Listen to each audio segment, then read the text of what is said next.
Marko Mägi ja täna ma räägin teile, kes oli Zampoliit. Подала команду только, танцуйте, да и только. Полетели шинели, подковки засвинели, вот долой задорной пляски, кружась помчались сказки. Zampoliit ehk Zampoliit oli kompartei ametlik esindaja Nõukogude armees. Zampoliitide eelkäijad olid komissarid, kes tegutsesid revolutsioonijärgses Punaarmees. Komissaridel oli 2 ülesannet. Esiteks, hoida silm peal väeosa ohvitseridel.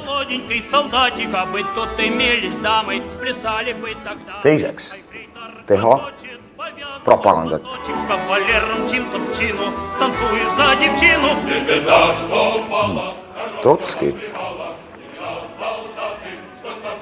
Trotski kutsus neid kommunistlikeks samuraideks, kes oskavad surra ja õpetada ka teisi surema töölisklassi ideede nimel.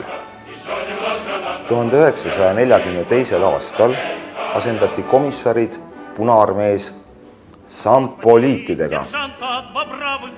Kaadriohvitserid aga vihkasid neid. Marssal Žukov nimetas neid nuhkideks, kellest pole mitte mingit kasu.